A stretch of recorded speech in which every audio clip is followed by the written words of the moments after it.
Hey guys, how you doing? Dr. Dave, Microdose U. I was just interviewed by Gary Lee Haskins over the Conscious Perspective. He's got a great channel here on YouTube.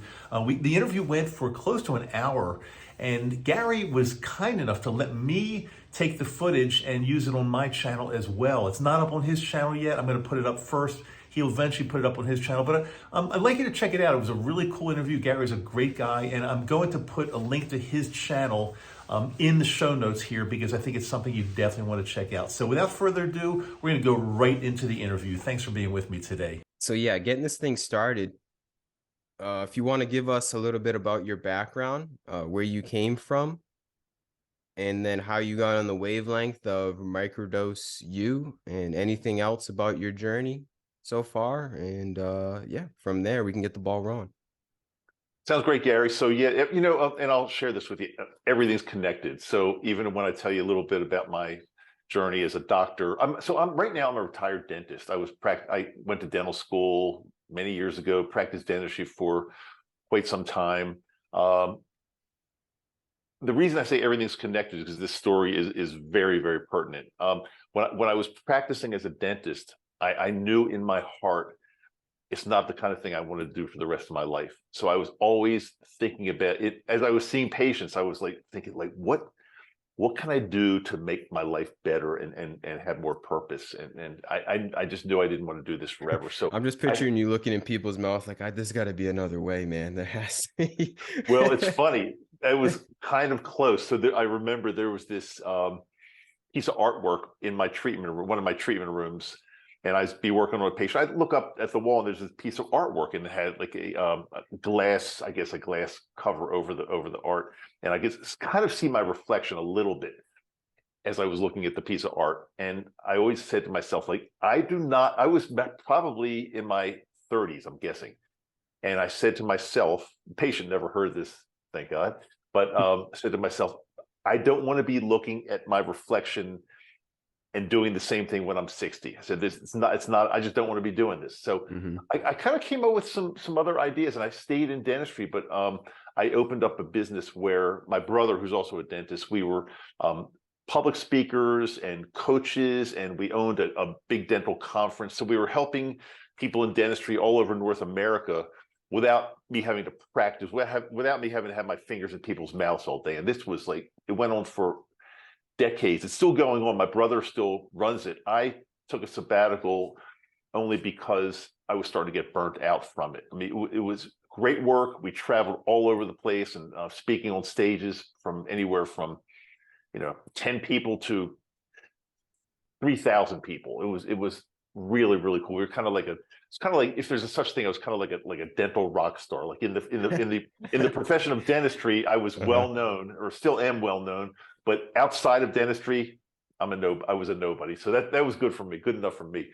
But towards the end of that gig, at least for me, with the speaking and the consulting and the coaching and stuff like that, I was really starting to feel like I was getting burnt out. Again, it was going on for decades, and I was feeling burnt out. I was feeling a lot of anxiety. I didn't really know why, but I just wasn't feeling right. And my wife and I decided, we lived in Maryland at the time, lived in Maryland all my life, basically. And we decided a few years back, that we wanted to make a move. We love the mountains. We love winter sports. All the things that go along with the mountains and the snow and everything. So we decided to sell everything we own and move to Salt Lake City, Utah. And so basically we sold almost all of our possessions, either sold, donated.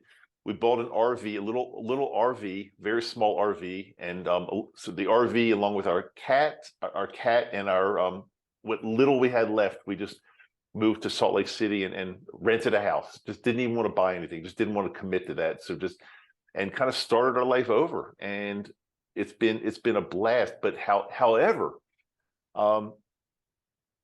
once we moved, for some reason, I could never figure it out. I was still dealing with this extreme anxiety, which turned into some depression as well. And I had nothing to be anxious about. I couldn't figure it out. But I just had this almost all day long and all night. I could just feel like this. It was very hard to describe. Some but angst. it was just Mm-hmm. like a really, really tough feeling. And some days I just didn't feel like doing anything at all. And I mean, here we moved to our like paradise, and I was feeling weird every day. So I started seeking out the advice of a psychologist. I'm sorry, psychiatrist.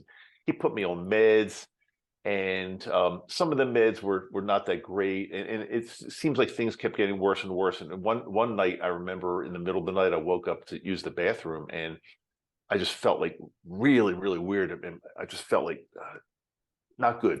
And so I Yeah. just went downstairs, took my blood pressure, and it was super high. It was like close to 200 over something. And I woke my wife up, and I said, you got to take me to the ER. I think I might be dying." And I didn't have a smile on my face like I do now when I said that. I was really, really scared, Gary. Yeah. So we went, and they kind of calmed me down and did some stuff there. And I came home, and um, basically, I was on pharmaceuticals for this anxiety and depression for some time. And we had to tweak them because some were working, some were not working. But it got to the point where I was on Lexapro and some benzodiazepine, Valium, uh, as needed. And I just felt like it was working okay, but there has to be something better. I just don't want to be feeling like this and taking these pharmaceutical meds for the rest of my life. This isn't what my life is supposed to be like. I'm still, you know, relatively young. At least I like to think that. But I just felt like I was getting in worse shape. I just couldn't do stuff that I used to do. So that's when this was about 2 years, almost exactly 2 years ago, as we're recording this. I started looking into magic mushrooms and psilocybin and microdosing, and I just immersed myself into this culture. I couldn't get enough information. I was reading, I was watching YouTube videos, listening to podcasts, and I said to myself, like, I've got to try this. There's basically nothing to lose, everything to gain, and I just can't keep going all the way I'm going. And I just tried. I found out how to get it, and remember the first morning I ever. Now I'll back up because I'm a product of the 60s and 70s. I mean, I was in high school in late 60s, early 70s, graduated. So everybody was using drugs. I mean, marijuana was like all over the place, and a lot of my friends were using other things, which I never really did, but I was pretty comfortable with, around cannabis and everything.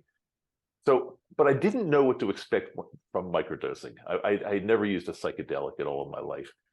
So I remember the first morning it was in a capsule. I ate this capsule. I'm thinking like, okay, what's going to happen? So I just turned on the TV and watching some stuff on TV. And I remember a commercial came on, and it was probably about an hour or two after I dosed. And I just started like just laughing at this thing. And I don't know whether this was a placebo, but I just felt like everything was funny. And I walked over to the park across the street from my house, right out there, basically, right there. And I just started walking around, and I had headphones on, and I was listening to Sergeant Pepper. And I said to myself, "This is my new life." This is after This is after the very first microdose. Again, it might have been a placebo. I don't know. It doesn't really matter, does it? No. But I started feeling better, and I started microdosing to a regimen. And I want to just make it clear, because a lot of people are watching this, and I've got a lot of followers to my show, to my podcast, Microdose You, and a lot of people they get upset if it doesn't start working like right away. Everybody's different. For me, it did start working right away, but for some people, it could take a few months. Just be patient, stick with it. But it did change my life, and over the course of 2 years, I've learned how to tweak it. I've learned what to expect. I've learned some of the work to do alongside of it. And right now, I said to my followers the other day, I said, I haven't microdosed in about, right now it's been probably 5 or 6 weeks. And I'm just kind of testing to see what it's like to be not having to microdose, because the medicine has done its work. And Mm-hmm. Gary, as I sit here and I'm talking to you, I mean, I feel really, really good. I mean, there's no anxiety, there's no depression. I just feel good about my life. I'm doing things now physically that I wasn't able to do back then when, when I was feeling lousy. So this really works, and it's been probably one of the most significant things I've ever done in my life. Mm-hmm. Long answer to a short question there. No, that was great. That was awesome, to be honest with you. Yeah, I feel you because I'm also a microdosing veteran, and you described it very, very well. And it's almost like a miracle, right? It's almost like, whoa, how do they? I mean, it's coming out now. The word's coming out now, but how is this kept under wraps for so long? You know, and Yeah, yeah. are you on any pharmaceutical medication right now, or did you get off the meds? Oh, that's okay. Great question. I did. Yeah, I left that out. So about let's see, where are we now? It's been probably about a year. Mm-hmm. So it took me. So okay. So let's say my microdosing. I know it's not probably good not to date these things, but I'm going to use some dates anyway, just to give your viewers a sense of timeline. So I started microdosing in like April of 2021. We're in 2023 now, right? So about 2 years ago, and then I was on Lexapro, and I was on benzo as needed. Like my doc said, like if you just feel like the Lexapro is not really working, you're having a bad day, just take a Valium, a small dose, but almost immediately I was able to say I don't need the Valium anymore at all. Like that was almost immediately. I kind of Yeah. stopped that, never to use them again. The Lexapro, it's a little different because it's an SSRI, and you can't just cold turkey it anyway. And it does work. I mean, I'm not going to sit here and say that pharmaceuticals don't work at all. They do work. It's not the kind of thing I wanted to be on for the rest of my life, and they don't work as well as the microdosing, but they do work. So I after several months, I started weaning off very slowly. So I would say about probably 8 or 9 months into my microdosing journey, I was able to wean off the Lexapro totally. So to answer your question, yeah, I'm on no pharmaceuticals whatsoever for mental health. Zero. Yeah, that's amazing. That is a Yeah, miracle it right there. really is. Yeah, Mm. yeah. Yeah, I think the differences between the pharmaceuticals and microdosing, or the holistic path, I guess one could say, is that the pharmaceutical path is a way to, yeah, it does work, but is it really a path to healing? Is it really a path to really, I guess you could say, get over your ailment, or just being able to truly be happy without it? When you, like you mentioned with microdosing, it's not something that you needed to take every day per se. And you said you haven't done it in 6 weeks, right? 5, 6, yeah, a little over a month, 5, 6 weeks, something Yeah, like that. you Yeah, haven't done it in 5, 6 weeks, and yet you feel, exuberant. You feel great. That's the yeah. big difference. Is it's like it's the classical model, and yeah, it does work. It does work. I'm not hating on it, but the classical model is more something that like you rely on to just feel normal, to feel like a sense of equanimity in your life, I guess. But then with the microdosing regimen, it actually like leads you to a path ultimately where you don't need the microdosing. You don't even need the mushrooms, right?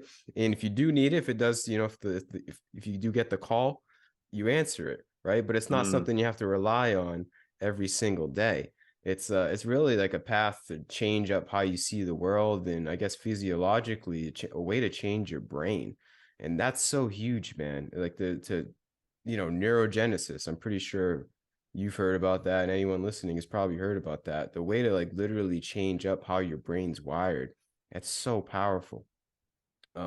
It's exactly Yeah. right, because the again, Lexapro has, and anything in the same class as SSRI has its purpose, and it does work, but it works by basically allowing more, blocking the reuptake of serotonin. So while you're using it, it's working to make you feel better. But like you just said, you're exactly right. It's not healing you.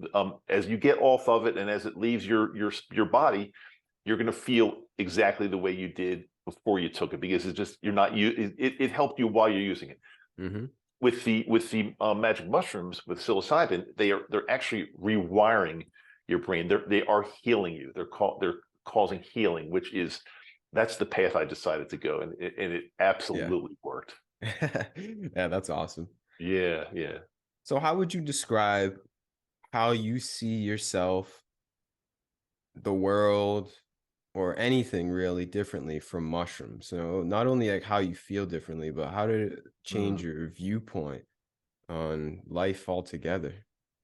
Yeah, it's a great question, Gary, and it's I'll try to explain. I think some things I probably can't explain, but so the first answer I'll give you is they definitely change the way you see life, the way you feel about life. One of the biggest things is and I can't really put it into words and I can't verbalize it, but time. They've made me realize that there's something about time that we as humans are not really programmed to understand. But there's this timeline of our lives, and actually not even our lives, but there's this timeline of like the whole, like everything. And there's something about that timeline that I feel like, how can I say this? I feel like everything has already taken place, and we're kind of like we're seeing our lives in like this tiny little space on a timeline, but everything's already taken place like before and after, and we're just here and we feel it. I've gone Are you familiar with float deprivation, sensory deprivation float spot? Are you familiar with that at all? Very familiar. Yeah, I used to Oh do it yeah. at least once a week. Yeah, it's like it's the greatest. So a couple months ago, I was floating. I try to float. I try to float once a week if I can, but these days I haven't been doing it as much. Um, but I was using some plant medicine before I went in, and that's it's a perfect thing because for your viewers that don't know what it is, it's basically you go into this float spa. It's a shallow little thing, but it's got so much salt in it. You float, and it's room temperature, and all the lights are off. You're in this little private pod kind of, and all your senses are taken away because you're floating, and there's no light, there's no sound, it's just you floating. It's almost like you're floating in the universe. It's an amazing experience. And if you've never tried it, you got to try this. But Mhm. so a short time ago, I was floating, and I was taken back to see. I've always thought in my adult life, I always thought that my childhood was not really that great, and I had some trauma, and I had some just weird things from my childhood. But I was actually taken back in time to my childhood, and in particular, I think junior high, or I think they call it middle school these days, but and high school. And I saw myself, and I felt I was in that time, and I felt like my life was not as bad as I thought it was. Mm. Here I am, and so I was kind of like I was actually feeling that I was back in that time. So to answer your question, one of the major things I feel is that we don't understand time like it really is, and I can't explain it, I can't describe it, but it's a really strong feeling. And there's a lot more. There's a lot more. I just feel like there's much more to this universe than we would ever be able to explain. Yeah, But that's for sure. there's a lot going on out there, and maybe in subsequent sessions I'll be able to figure out a little bit more. But I think our brains are not programmed to really figure this all out, even with Mhm. plant medicine. Yeah. Ultimately, I think that's what plant medicine and the psychedelic experience does is it opens us up to the grand mystery that we're in. And it in the sessions that we're in, it shows us these things and these revelations. And then we come back, try to explain it. It's like, oh, you just can't because it's just like it's so magnificent in the moment. And there's no way that words can really do it justice, right? But ultimately, what I like to say is that psychedelics show us that there's more than meets the eye to the human condition. I agree. That's a great way to phrase it. There's so much more, and yeah, like you just said, it's very difficult to explain. But people that get into this world they understand what we're talking about if they if Yeah. they they get into this world. Yeah. Yeah, Yeah, it's yeah. interesting what you describe. It's like it allow you to go back into your childhood and view it from a different perspective. And to see that it wasn't so bad after all. You know, maybe for you and for others, maybe it's a way to almost transcend our trauma, or at least our perceived trauma from our childhood, you know, and just being able, because I think that's really, we're all traumatized in one way or the other. And I think how we get over it per se is we just see it in a different light. You know, maybe we examine it in a different way, and that maybe is in a way literally our brain drawing different neural pathways from how it was, you know, throughout the years.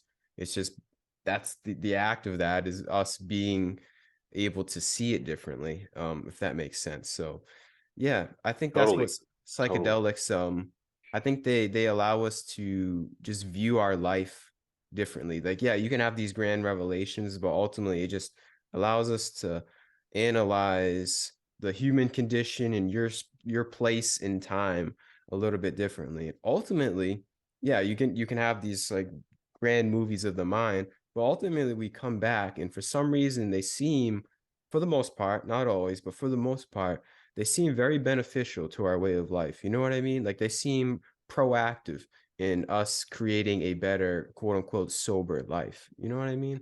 I totally understand what you mean. And to take it to a little bit of a different level, I also feel not only the past, but I feel like if I imagine something that I'm going to be doing in the future, especially the near future. I haven't really tried this so much with like the distant future, but I really feel that I can tell what's going to happen. I feel like Mm, I can feel what's going to happen in my future with certain things that I've like planned, and I can tell how they're going to go. It's really amazing. yeah. And it usually turns out to be accurate. I can't say 100%. I've had a few that didn't come out exactly the way I thought, but I'd say 90% have come out the way I thought they'd come out. That's pretty powerful, man. Yeah, yeah, it is. Yeah, Mhm. definitely. Yeah. But See, that's interesting. I'll just share good. something else with you as we're talking here. Hmm. I shared a little bit about my dental business that I had with coaching and consulting and speaking, and I did a lot of speaking and a lot of podcasting and a lot of interviews like this. And so the reason I want to bring that up is because in my past, I'd be sitting here and I wouldn't, for some reason, I don't know if it was my breathing or whatever it was, I wouldn't be relaxed. And at the end of an interview, the end of a podcast, the end of a show, whatever I was doing, I felt like I needed to decompress for like hours. And I felt like my blood pressure was up. I felt like just something was really weird. But as compared to right now, after 2 years of microdosing and really working on myself, I mean, I feel like I couldn't be more relaxed right now. And it's talking to you, and it's you're a friendly guy. But I've talked to a lot of friendly guys in the past, and for some reason, even with friendly people, I would just start to feel horrible. That whole feeling is totally gone, and I'm just sitting here chatting with you, and I am like 200% relaxed. It's amazing the way my body has changed, my body and mind. I believe it, man. Yeah. It's unfortunate because we live in a world where it's still demonized from where, you know, we're still living in the shadow of the drug war where people think it's Mhm. just some kind of escape or just trying to see some colors, see the dragons or something like that, and just trying to get high, right? But it's not like that at all. Once you do it, it's like, whoa, it's not at all the picture that's painted in the popular culture. It's really not. And I think you realized that the first time you took it, right? And you went for a walk in the park. You probably like, I know I did too. Personally speaking, the first time I took it, I'm like, what? This is this is not evil at all per se. This is not like No. the way that it's portrayed at all in popular culture. Um, yeah, so I don't know. I'm just saying it's an unfortunate thing that I mean, we're living in a time where we're having this conversation. It's going to be published on the internet, and plenty of other people are speaking about the benefits of it. But it's still a Schedule One substance, Yes. right? Or Yeah. Schedule Two, or whatever. It's a felony, right? At least in the United States, Yeah. it's Yes. still highly illegal. And there's so many people on this planet that I know that could benefit from psychedelic therapy or microdosing, and they just don't one know about it. Two, if they know about it, don't have the access to it, or three, are just scared of the whole experience. When in actuality, it can be so beneficial to the whole human race. So I don't know. Yeah, I don't know if you want to work off of that. I'm just kind of going off on a little emotional rant about how. No, it's so true. And it's funny. I just did this was my latest podcast episode was released today. And I got a question from somebody about should I microdose or should I dose my children? Mm, And so I said, I answered the question on my show and I said, I'm going to answer that for myself. Would I microdose my children? And I said, absolutely, yes, 100%. But then I had a caveat. My see, my kids. I have two kids. They're in their mid to late 30s right now. So I wouldn't microdose like a 15. I wouldn't. That's a whole different topic. But yeah, yeah. it led me to think back. Okay, when I was the age that my kids are right now, which is let's say mid to late 30s, when I was that age, if I would have been able to have access to or utilize this medicine the way I know about it now, I'm wondering how different my life would have been because I would have seen things that I was going through, some trauma from a first marriage, my profession. I would have seen some of these things in a totally different light, and I possibly could have made changes back then. Whereas back then, unfortunately, I didn't have access to this, and I kind of just like went with the program, like did what everybody else thought was the way I should live my life. The right job, the right Hmm. profession, the perfect marriage, which was not, but I had to play the part. Yeah. So it's funny. If I would have had access to this in my 30s, I would say my life would have been like drastically improved. Yeah. So yeah, so people should have access to this. I think it could almost anybody because it's not just.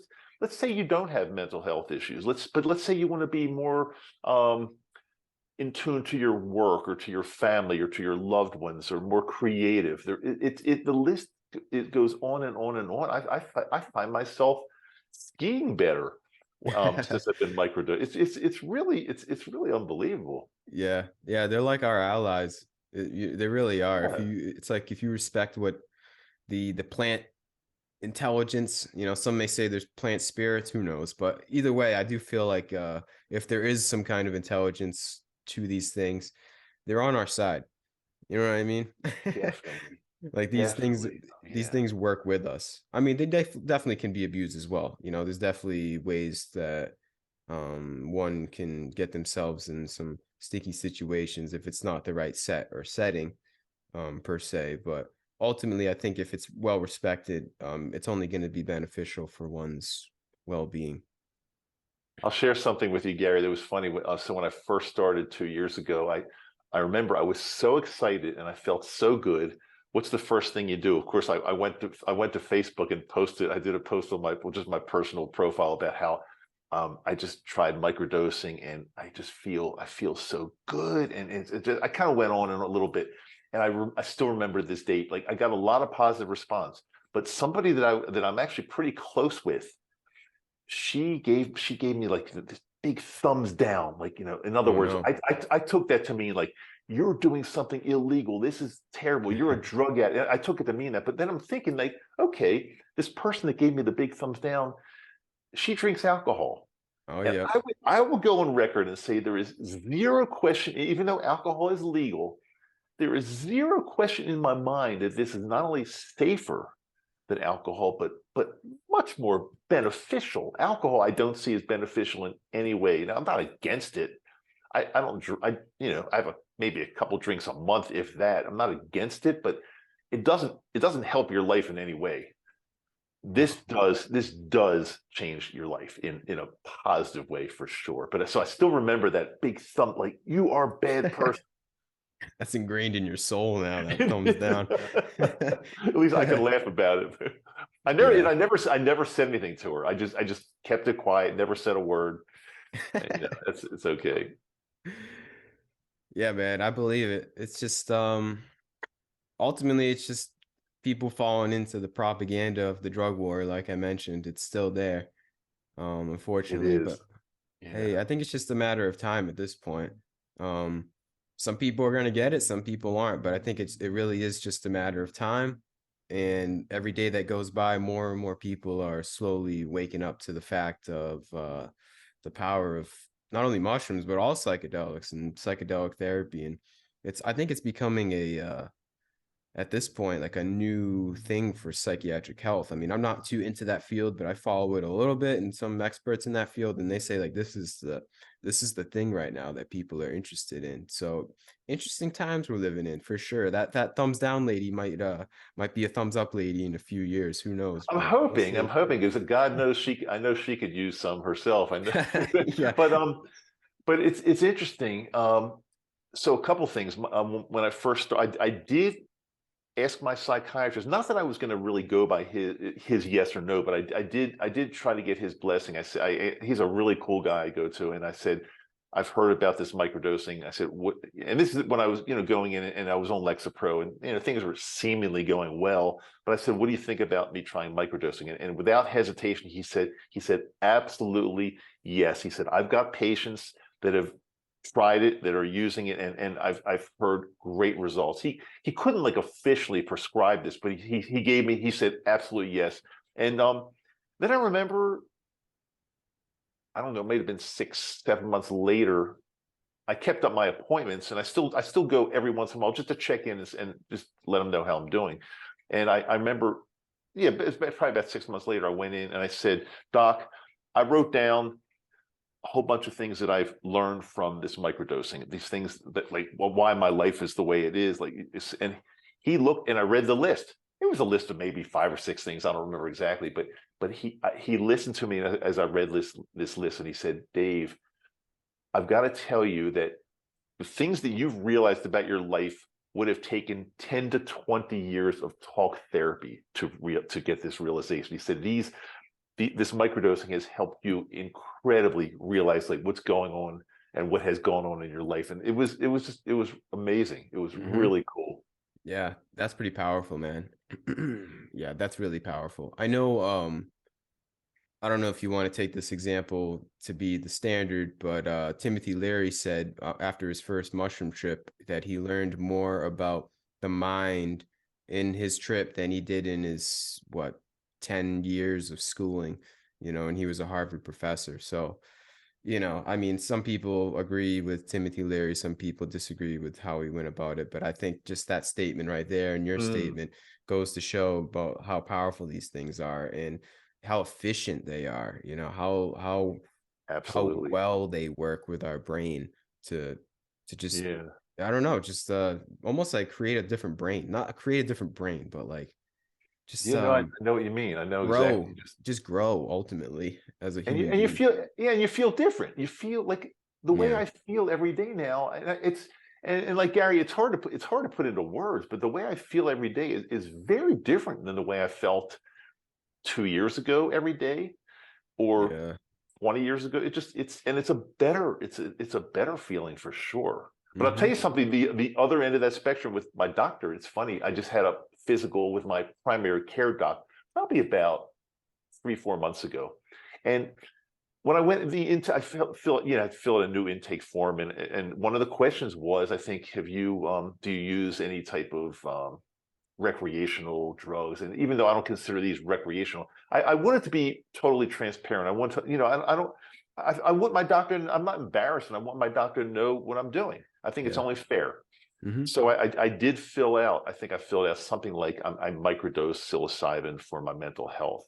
And so when I went in for the exam, she questioned me about that. She said, "Oh, I see you're using." I said, "Yeah." She said, "Well, I'm going to recommend that you don't." Now, let me just tell you something. Let me back. I love her. She's a great doc, and she's helped me with a lot of my health issues. She's helped me with a lot of things, and so she's really good. So changing docs is not an option. But I said to her, but I think she's old school also, and I said to her, "Well, why? It's really helped me. Why do you think that? Why do you think I shouldn't do it?" And her answer was, "Well, because these are psychedelics." And I Oh. said, that was her answer. That was her answer. Hmm. And I said, and she said, also, they could lead to very old school, but these could lead to other things. And I said, no. I said, I know they're psychedelics, and you don't have to worry. I'm not. I don't have the personality. I don't have an addictive personality at all. I said, doctor, you don't have to worry. And she kind of let it go, but I could just tell she didn't know enough about them, and that was okay. It was fine with me. Mm-hmm. Well, I think that's our job. People that are into this or have been into this in the past, um, paving the way through a how do I put this?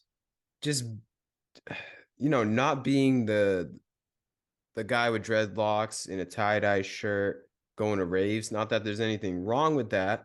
I love the hippies, but like being a stand-up person, you know what I mean? And seeing that the doctor, you literally mentioned to her that you're microdosing psilocybin, and she could see who you are and see that you're level-headed, you're a stand-up Right, guy, right, yeah, yeah. you're articulate. So maybe in that moment, maybe not, it planted a seed in her brain to look at psychedelics. If she's open-minded, or anybody that's open-minded would look at you, and it would plant a seed in their mind to be like, hey, maybe these things aren't so evil after all.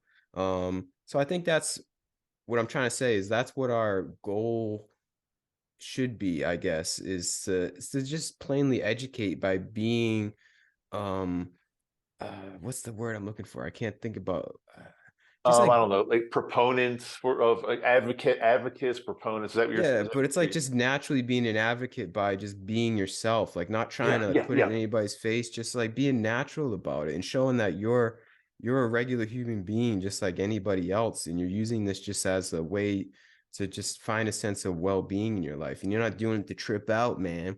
You know what I mean? So I guess it's just like I feel as though people that are experienced with microdosing, that should be, I mean, there's no should or shouldn't. I'm not telling anybody what to do, but I feel in my life, I feel like I should, having this experience and this knowledge, um, be like the guiding light to this thing to hopefully plant seed in somebody's mind if they don't know any better. And I think anybody I mean, naturally I feel just a slight obligation to do that, right? So I Mhm. think we all do to a certain extent. If you're a quote regular person, I feel like that's just the path at this point, is to keep just planting the seed in people's minds, and then maybe even if it changes one person to think about Mhm. psychedelics a little bit differently, and they go on Google and they search, there's plenty of things that we can search, and there's plenty of research coming out now. Um, if that's I mean, what am I trying to say here? I'm kind of getting lost in my words. I feel as though that's what we should do as relatively normal people, quote unquote, Mhm. is to just Mhm. shine the light by being an example of just yourself. You know what I No, mean? it's very true. I mean, and it's funny you said that because I didn't feel good just leaving it like that. I just felt like something needed to be there needed to be a little bit of closure. So like a week or two later, we were chatting on a video conference, and I said to her, I said, Doctor, I just want to talk to you again about what we talked about a couple of weeks ago about microdosing and psilocybin, and I just made it clear to her, look, that this changed my life, and you can look at me. I'm not like Yeah, I'm a normal guy. It's not doing anything bad to me. I'm not a partier. I'm not taking this for like not that there's anything wrong with some people doing it, but I'm not taking this to party and, like you said, go to raves or just trip out and do crazy things. I'm taking this for my mental and spiritual and physical health. yeah, It helps all of those, and then she kind of let it go, and I'm fine with that. I'm fine with it. But you're like you and I are both taking it to the next level, because not only do we use this in our own lives, but we are talking to other people, every day as we do these types of shows. So I think yeah, that's and like you said, I love what you just said. Even if I help just one person, I say that all the time. I say sometimes even at the end of one of my shows, I say if I just help one person, then it's made my day. But I have a feeling I've helped a lot more than one person, and I know you're feeling the same way for sure. I think so. Yeah, I hope so. No question about it. I mean, with a Yeah, shirt like that, Gary, you're helping people just by walking around in public. right? Just by existing, right? Exactly. Hope so, at least. That's funny, man. Um, yeah, this is good, man. I think it's just up to us to just normalize it at this point, Yeah, because and we come from a world where it's just like it's almost scary, and people are turned off by the scariness and the extremely illegality of it. So I think it's just up to us to make it not so not so airy fairy. It's not this like crazy, because like your doctor said, it's because it's a psychedelic. Well, you would say yes because it's a psychedelic. Yeah, right. that would be a great response. That would have been a great response. I wish I would have had you. Uh, Yes, of course. even for people, even for people that don't are not experiencing mental health issues such as depression or anxiety or PTSD. The list goes on and on and on. But I mean, I'm speaking to somebody now who wants to be like more creative or feel better about their everyday life. And I'll share something with you. So a short time ago, after microdosing for and again, so getting back to what you just said, also, we're mainly talking about microdosing. At least I am. So there's nothing to be afraid of. It's a microdose. It's a tiny fraction of a regular Yeah, full therapeutic it's dose. quite But benign. it's very benign. I mean, you go about your day, and it works in the background. But it allowed me to a few months ago. It allowed me to go back on a stage and believe it or not, in front of a fairly nice sized audience, do stand up comedy. Oh And wow. I used to do a little bit of stand up comedy. Is extremely difficult. I mean, I could be a speaker. I could go on stage and talk about something that I know about and with ease and do very well. But stand up comedy is extremely difficult. But it gave me it gave me the feeling that I want to try this again. And even though I'd say I'd probably give my looking back at my performance a few months ago, I give myself about a 7 out of 10, which is fair. But I did it. I did it. I Hmm. felt good about it. And if I want to continue doing it, I could do it more, and I'll probably get better and better. But this wonderful medicine was the impetus that helped me get back on stage in front of an audience. And at least and if I bombed, it was okay too. I just felt like I just wanted to do it. I wanted to get up there and Yep. try it. So people that that are not experiencing necessarily mental health issues, it will help creativity. It'll help relationships. It'll help the way you see things totally differently. I mean, I just think it's almost for everybody if they Hmm. choose. If they choose. If they choose, of course. Yeah. Yeah, yeah, Amen to that, man. As yeah, Terence McKenna yeah. says, it Amen. it dissolves boundaries. So I think it not only Yeah, dissolves yeah. boundaries like between other people when you're like, we don't have I think we all in a certain sense have some kind of boundaries in terms of interactions with each other. So, it does that. It dissolves boundaries between other people, but also within yourself, in your own mind. Like the boundaries of fear of thinking you're not good enough or like, you can't do this. Ultimately, it seems to dissolve fear, right? Like a generalized fear or angst that we have, it seems to somehow, some way allows us to see on the other side of that and not listen to that. It's interesting, man. It's interesting. Very, very much so. And it allows you to understand your ego and this inner voice that oftentimes does try to help you in throughout your life, but oftentimes it tries to trip you up and get you to do things that maybe or get you to makes you hold back and not do things that ordinarily you would have done. So Yeah. the ego could be good and bad, and it just allowed me to like understand about this voice trying to dictate my life and how to handle that ego. And it's again, it's a little hard to explain, but when you're there, you'll understand it. Hmm. Yeah, it shows us our truer self, our truer Yeah, way of living, outside of the nagging voice in our head that says you're not good enough. It shows you a deeper sense of exactly. who we really are, what we're here to do as human beings. At least it has the potential. I'm not saying it does or it doesn't for anybody, but it has the potential to do that. To show us like a more pure sense of what it means to be a human being. Yeah. Exactly. I mean, if somebody looks in the mirror and they look in the mirror and they feel that, oh God, I'm too fat, or I'm ugly, or this or that, or just, I don't have a hair. It's basically your ego. I didn't mean anything about the hair, sorry. I took offense to that. All right. Hey, look, You still got some. we could all use a little more. But my point, it doesn't matter.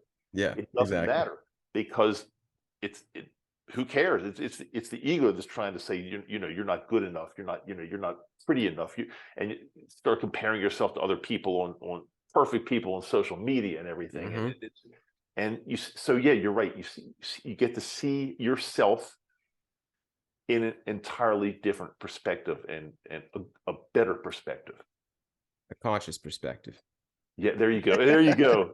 Conscious perspective. Everything comes back. Everything comes back to the title, right?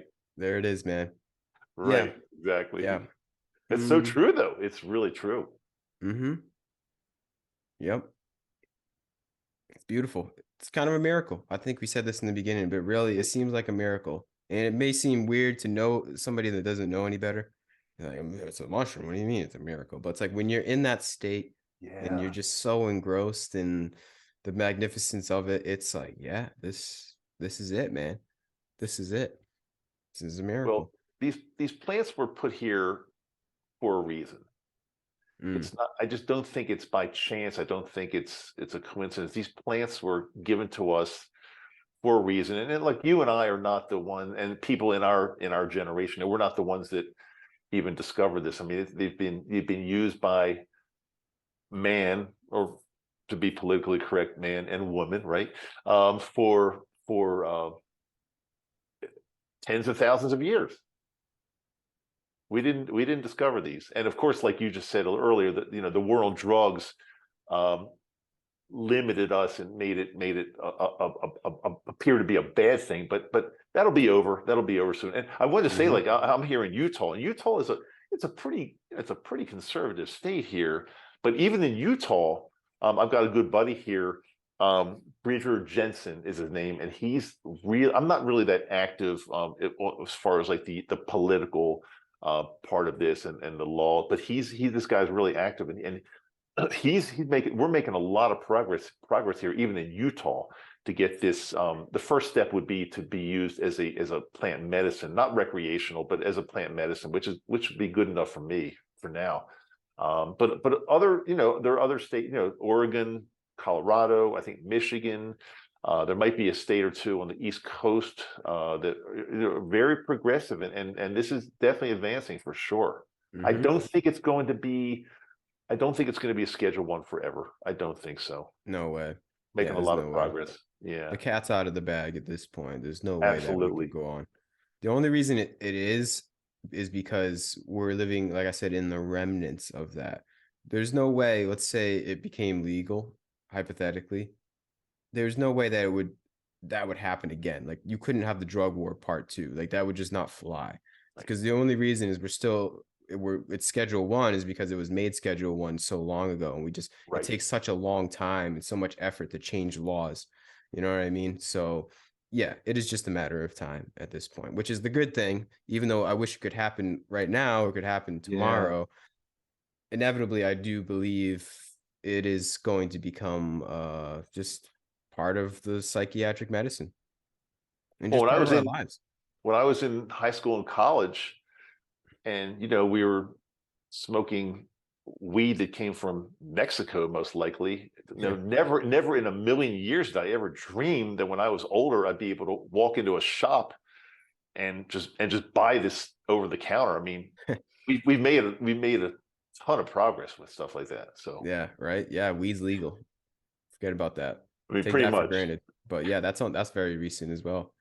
But it's still. I think it's still Schedule I federally, though. I'm pretty sure. It is. So that kind of sucks. But I think that's going to go away as well. But as long as state-wise, as long as it's not, and as long as you can, I think the feds aren't going to come down on you and say this is Schedule I federally. But as I'm walking out of a weed shop or something, or dispensary. For Medical marijuana dispensary.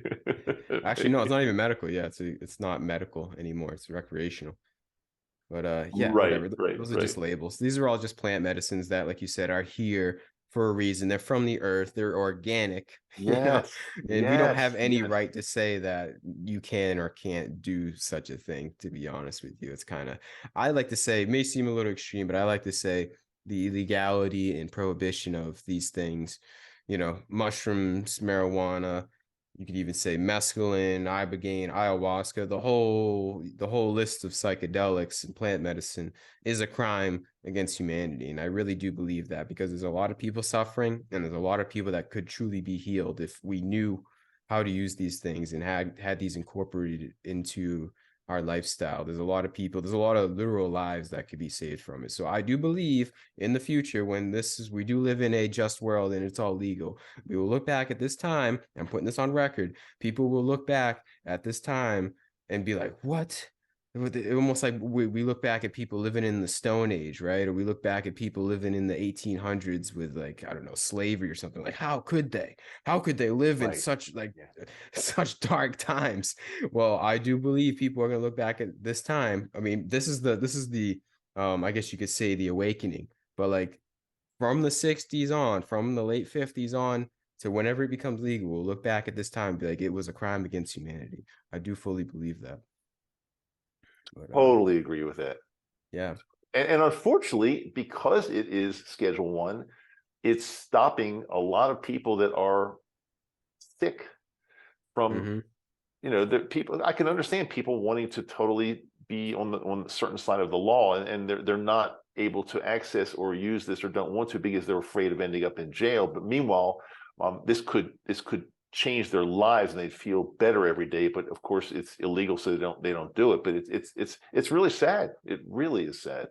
Yeah.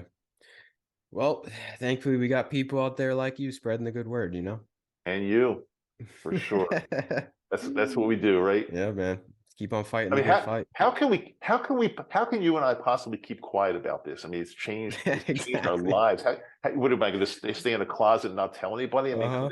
it's life changing. It really is. Yeah, that's the thing, is you can't, like, you really, I felt the same way. Like, after a few times I've done it, I said that I have to talk about this. I have to, like, do something about this, because it's so magical. No pun intended on the magic mushrooms, but it feels just so magical when you Oh, come out of yeah. a very just a intense trip or microdose, whatever. It just feels so, like, there's something, like, I have to, like, there's, like I said, there's some kind of slight obligation, like I need to talk about it to somebody.